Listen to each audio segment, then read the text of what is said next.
Bom, eu talvez faça um formato de apresentação um pouco diferente do que aconteceu até agora, né? Em função de que eu supus que, num certo sentido, a gente viria aqui para fazer um compartilhamento de pesquisas, né? E estabelecer diálogos, encontrar interfaces, né? E foi mais ou menos para isso que eu me preparei, né?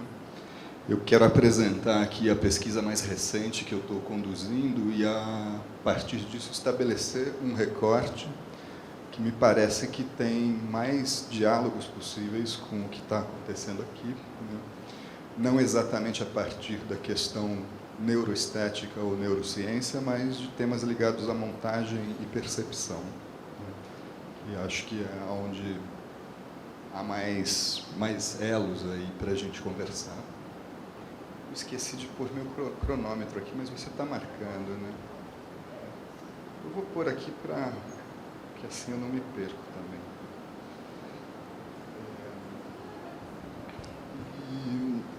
Bom, o tema que eu venho pesquisando são linguagens em tempo real.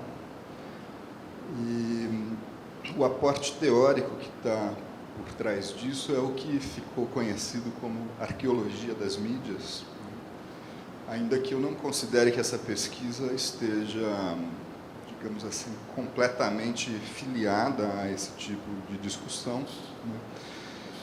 Mas a essência da ideia que existe na arqueologia das mídias e em outros pesquisadores que me ajudam a organizar esse conteúdo me interessa bastante.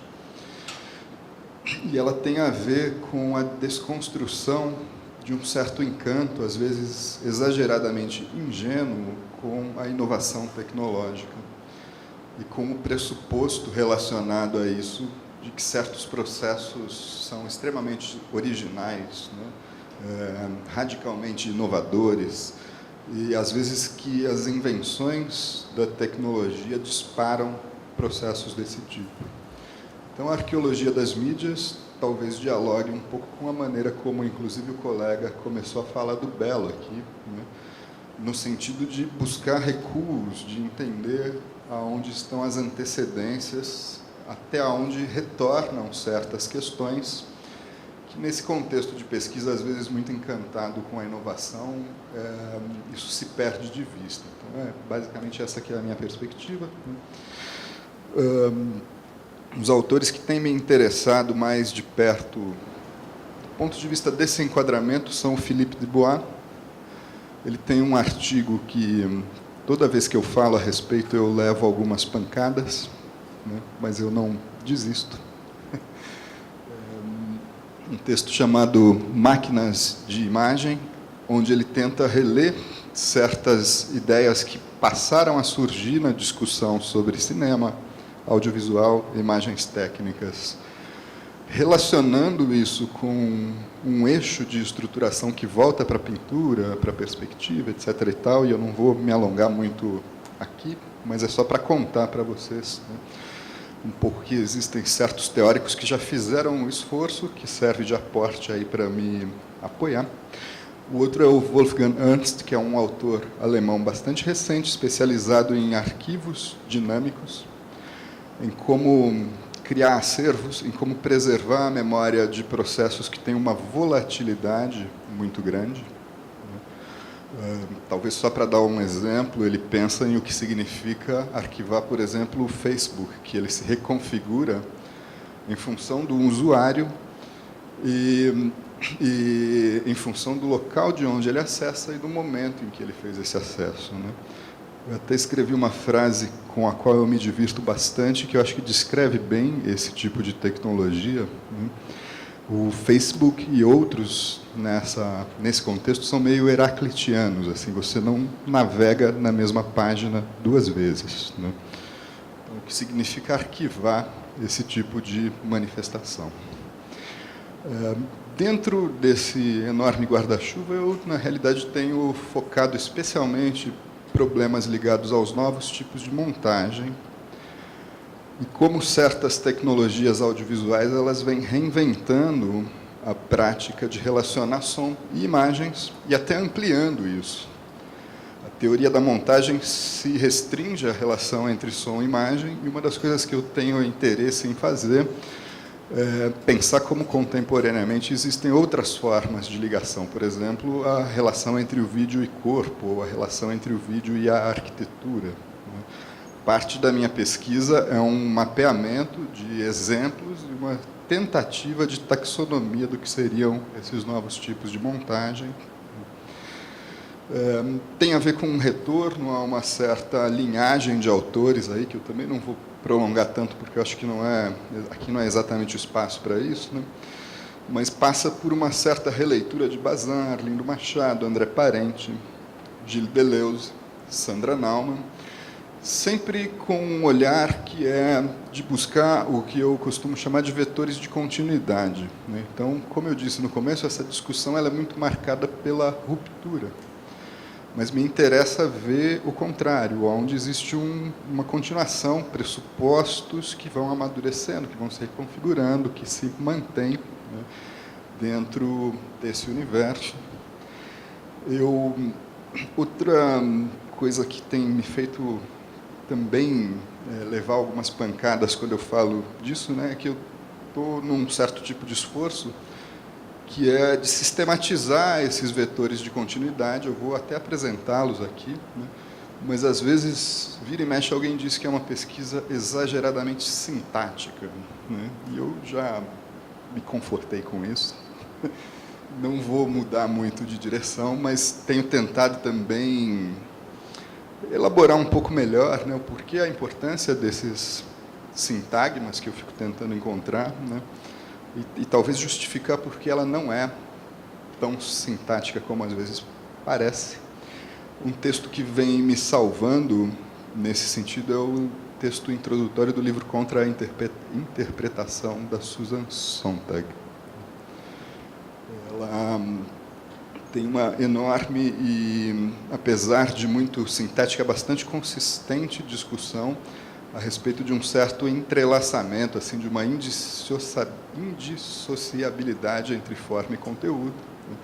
Então, num certo sentido, isso tem me apoiado, ou talvez comece a aparecer um pouco melhor nos próximos passos dessa discussão.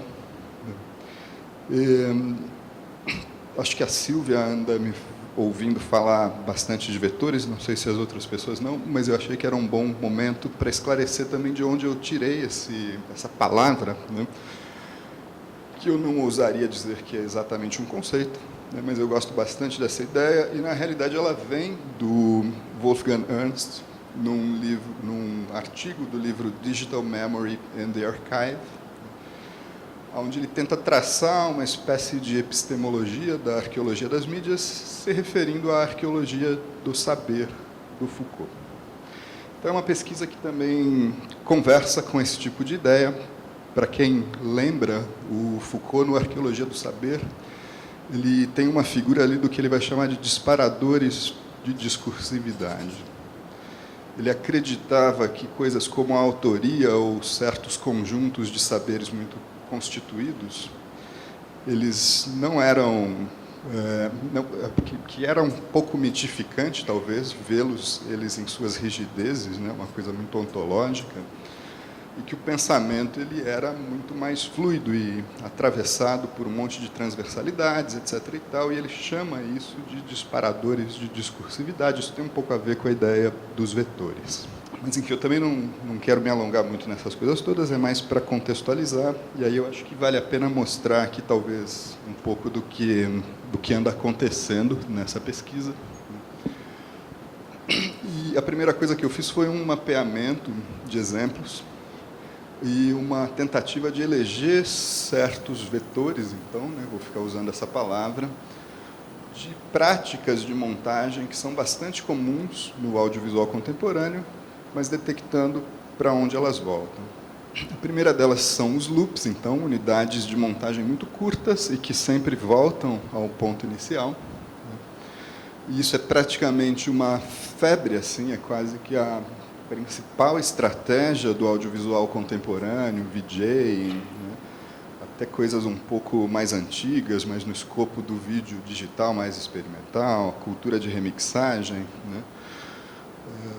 Então, isso é uma das categorias que não é exatamente uma criação, mas ninguém que fala de montagem considera que o loop seja uma prática de montagem, então eu tento inseri-lo, né? Mas detectando que há exemplos anteriores, um vídeo, por exemplo, como Cut-Ups, do William Burroughs, que é de 1966 e que já é estruturado através dessas unidades de sentido muito curtinhas. Eu nem vou arriscar dar o play aqui, porque está lento, né? Mas descreverei rapidamente esse vídeo, né, que eu acho que é importante só para entender como isso serve, como estão reclamando que está baixo ali. O Cut-Ups é na realidade, o vídeo não é nem a melhor palavra, ele é um filme que o William Burroughs fez em 1966, onde ele tenta aplicar uma técnica que ele usava na literatura de picotar textos e montar novos, mas não escrevendo e simplesmente recombinando esses fragmentos. E ele aplica isso a 6 curtas-metragens que ele mesmo tinha feito, ele decompõe algumas sequências, corta isso de um jeito extremamente radical e intercala, né? E constrói um filme que ele é absolutamente desorientador e desconstrutor da narrativa cinematográfica tradicional, né? Veloz, assim, né? Eu, às vezes, passo em aula, tem gente que sai, fica incomodado, então, mesmo sendo antigo, ele ainda perturba, né? E que, dentro dessa pesquisa que eu estou fazendo, eu considero que pode ser uma espécie de antecedente, então, desse tipo de montagem, que é o loop. O segundo tipo são máscaras. Todos esses nomes, eu acho que vale a pena falar. Nossa, falta 2 minutos só. Todos esses nomes, acho que vale a pena falar, são... Tá, então eu gosto mais do seu. Todos esses nomes são muito provisórios, né? Eu estou, na realidade, num momento de mapeamento e depois vou levar isso a algum outro lugar. Então, às vezes, são nomes muito técnicos, o que talvez leve a essa impressão de uma coisa muito sintática também. Mas, então, o segundo tipo são máscaras. Eu não vou detalhar como eu fiz o primeiro, porque senão eu vou ficar sem tempo, né? Mas, enfim, a ideia de recorte, de você construir uma montagem recortando elementos na tela, é outra coisa que é bastante comum no vídeo contemporâneo, e ela pode ser traçada a exemplos do cinema experimental, John Whitney, uma série de procedimentos na animação de vanguarda, né, do filme abstrato. Depois, a outra categoria são os estroboscópicos, que é diretamente relacionado ao que eu pretendia desenvolver um pouco mais aqui, né? São vídeos que lidam com um pressuposto que alguns teóricos da montagem formulam, de que há uma possível montagem que ela é mais física e da ordem de um certo afetamento direto do aparelho perceptivo das pessoas pelo bombardeamento de sequências de luz e escuro.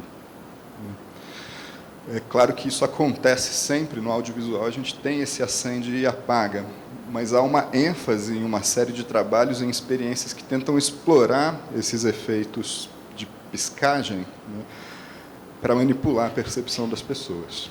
Tem muitos trabalhos nesse sentido, nessa direção. Inclusive, num dos temas que eu passei para a Daniela como alternativa aqui, de sugestão do que eu poderia falar, né, eu acabei mencionando um livro chamado Sonic Warfare, né, do Steve Goodman, que é um pesquisador que tem bastante material nesse sentido, né? Coisas que são usadas... Sonic Warfare, guerrilha sônica, em inglês. Ele se concentra especialmente em aspectos de sonoridade, né, e tem um mapeamento de um certo lado negro, digamos assim, dessas experiências que são feitas com esse tipo de sintaxe, visando afetar a percepção, né. No caso dele é som, mas existem, não há um livro sistematizado, mas existem várias discussões nesse sentido a respeito desses efeitos de flicagem também, né, dessa montagem mais piscante. Então, essa seria a minha terceira categoria, na verdade, os estroboscópicos, né? Isso volta a Tony Conrad, a uma série de filmes, ao Peter Kubelka, uma série de filmes em que a montagem era simplesmente por alternância. É o seu que está valendo, hein? Esse aqui não. A montagem ela se dá só por alternância de frames claros e escuros, né? E isso foi vindo a se tornar cada vez mais comum. Entre os meus exemplos, e aí eu me divirto muito com isso, tem videoclipes de rock assim, metálica, que tem deformação de pessoas por causa de efeitos de montagem. E isso acontece muito em instalações interativas e nesse universo dos VJs. Então, por exemplo, o Luiz Duva, que é um artista que eu poderia ter apresentado aqui, ele trabalha bastante nessa direção, né? Inclusive, vem em um processo de chegar à síntese desse procedimento. Ele usou isso em muitos trabalhos onde existiam imagens figurativas desmontadas e foi radicalizando a estratégia dele a um tal ponto que as últimas 2 obras que ele fez são apenas composições com luz. Inclusive, no dia 25 de fevereiro, se eu não me engano, ele vai apresentar no MAC uma dessas obras. Quem tiver interesse, depois eu posso passar mais detalhes a esse respeito. Bom, a outra categoria é remix, né, uma espécie de apropriação, montagens que se dão através da reapropriação de imagens ao invés da filmagem. A outra são os generativos, né, processos em que a imagem é construída por códigos, por uma série de procedimentos que não têm a ver com o campo da filmagem, e matéricos. Tem muita coisa no audiovisual contemporâneo que é feita não através de câmeras ou dos dispositivos tradicionais de construção de imagem e som, mas através da manipulação de matéria. E isso também volta a uma certa tradição, que é a menos antiga, mas desde os anos 60 existem experiências nessa direção. Por exemplo, o Joshua Light Show, nos Estados Unidos, UFO Club, na Inglaterra, e outros, em que, através de óleo, água e uma série de coisas, são feitas projeções, digamos, sem filmagem. Então, oficialmente acabou.